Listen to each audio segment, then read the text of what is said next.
Hello, I'm Tammy from Springs of Water Life and Relationship Coaching, and this is my husband Doug. Hello, everybody. And we've been talking about the 4 horsemen of the Apocalypse in marriage, which was formulated by Dr. Gottman. And those 4 are criticism, contempt, defensiveness, and stonewalling. We've talked about the previous 3 already, and today we're going to talk about stonewalling.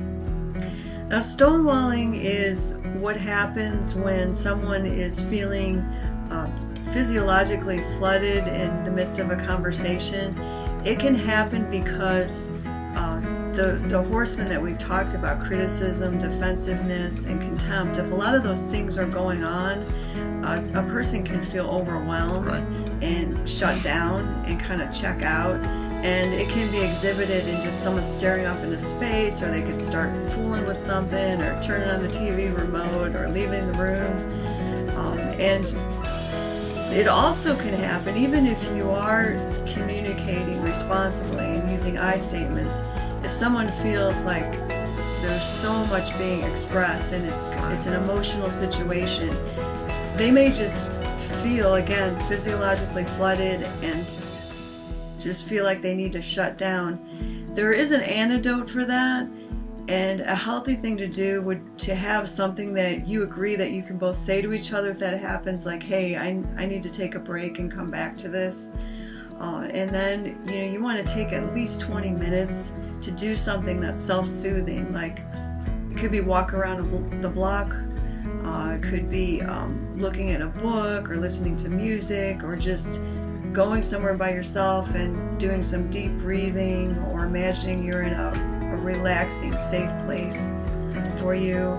And then you come back to the situation, and sometimes you may need more than 20 minutes. But you want to take at least 20. Right. So, to kind of give you an idea of how to notice this in your partner or notice it in yourself, I liken it to the Charlie Brown cartoons where they're in class and you hear wah wah wah wah wah wah. And if that's you, if all of a sudden you just hear wah wah wah, you're not really paying attention to what the person's saying. You're just kind of staring off into space, just waiting for the voice to stop. That's an example of stonewalling. Or if you're talking to somebody and you notice that they are staring off into outer space, or they get up and walk in the other room and get a drink of water or a cup of coffee if it's at the office, you know that there's something going on, that they're overwhelmed and they need to get themselves out of the situation. And a lot of times they might not even know they're doing it. It just becomes a habit over time. So you need to pay attention to how you're presenting things to people and what their reaction is, because you might be putting just so much information out there that they're just kind of shutting down. Or the same thing is, maybe your person you're in a relationship with is giving you so much information, and you're just like, I can't handle this. I need a break. And so a good way to do that is, if you're doing that, is to say, I know it's rude of me to kind of interrupt you, but right now I'm feeling overwhelmed and I need a break. And if someone says that to you, don't be offended by that either, and just say, sure, let's get back to this in 20 minutes or a half hour, or if it's this evening. If it's at work, maybe after break or whatever that might be. Let's have this conversation. So again, it just comes to connection, having grace for the situation, and hoping that the person you're in a relationship with has the grace for you as well.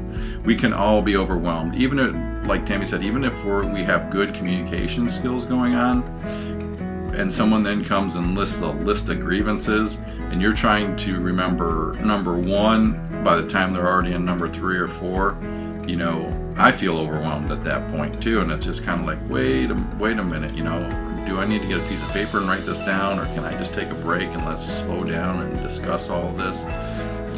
As we mentioned in our criticism video, with your I statements, you don't want to go in there and just start listing all your complaints because people get overwhelmed. You get overwhelmed if someone's doing that to you. It's kind of like you have to address a little bit by a little bit and address, have that connection and understanding amongst whoever you're having this relationship with.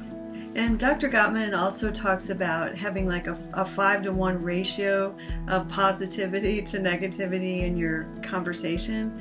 So even though you might be talking about difficult things and maybe feelings you're experiencing like anger or sadness, it's good to insert some humor, nothing that would be dishonoring to anybody, but just to keep your sense of humor, showing empathy towards one another, showing active listening skills, like nodding your head, showing that you're really listening and you care about what the person's saying. Even if, if the person, if you have to kind of test people's level of comfort with this, but sometimes, if you can like touch each other while you're talking, what was another thing I was thinking? Even just saying, I love you, I'm glad we're talking about this. Things that just kind of keep connection and, again, like Danny Silk says, not make it a secret that you love that person. Right. And, a relationship, I'll just talk on the spouse side of things.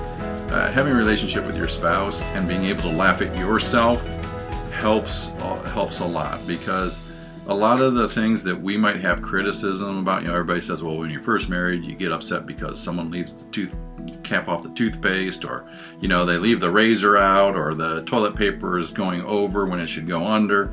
These are things that a lot of us can get upset about, and it can lead to worse issues if they're not addressed, even though they seem small and minor. But you can have funny things like that. If you can laugh at yourself and have some humor about some of the issues going on, then you can both work through it, a little bit easier than being, dead serious about everything. And this is how this has to be, and this is, some arguments or conversation has to be very serious. But if you really look at it, a lot of times, if you can step back, humble yourself, and really look at it, you can probably find some humor in a lot of these things, and be able to address it in a happier way than being upset or angry at each other. Yeah, I had a neighbor who was a prisoner of war back in World War II, and he had a saying. He would always say, I don't sweat the small stuff. Right. There's something about hard things that puts things in perspective. Even when Doug and I were first married, I had just survived a car accident that nearly took my life, and so we didn't tend to worry too much about the toothpaste or which way the toilet paper was on the toilet paper roll and stuff like that. Or if the toilet seat was up or down. Well, I don't know that kind of thing. But anyway, yeah, you don't want to get too serious. Keep your sense of humor. So really, this completes our 5-part series on Dr. Gottman's 4 Horsemen of the Marriage Apocalypse. And again, I'll just review them. They're criticism, contempt, defensiveness, and stonewalling, which we went over today. And the antidotes are using I statements, being honoring towards one another. And what was the other one? The opposite of defensiveness is taking responsibility. And for the stonewalling, have some kind of code word or communicate, hey, I need a break. And chances are you're not going to need a whole lot of breaks, if you're using a lot of positivity when you're communicating, and if you're kind of taking it slow, one thing at a time, not taking things too seriously, but honoring one another and validating each other's feelings.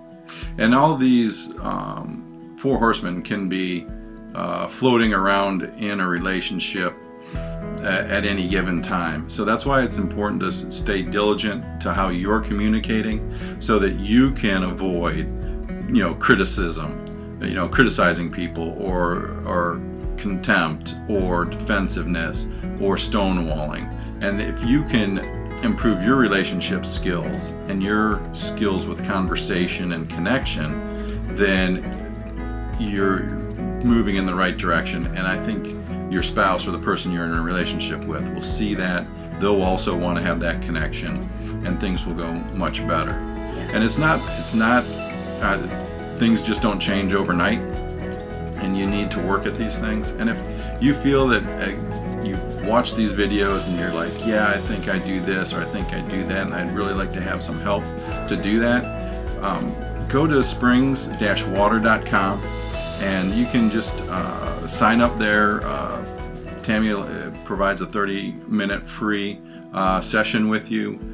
She'll send you some information, and so you can have a good 30-minute talk and see if she and I can help you and your partner out, or maybe you just need to work one-on-one with her. And I really encourage everybody to just look at her site and have that. She gives a lot of good information there. And men, I want you to understand too that just being silent and agreeing with your wife all the time or your spouse all the time doesn't mean that just because you're not having an argument with her or him, you're still having an argument. You're just not saying anything.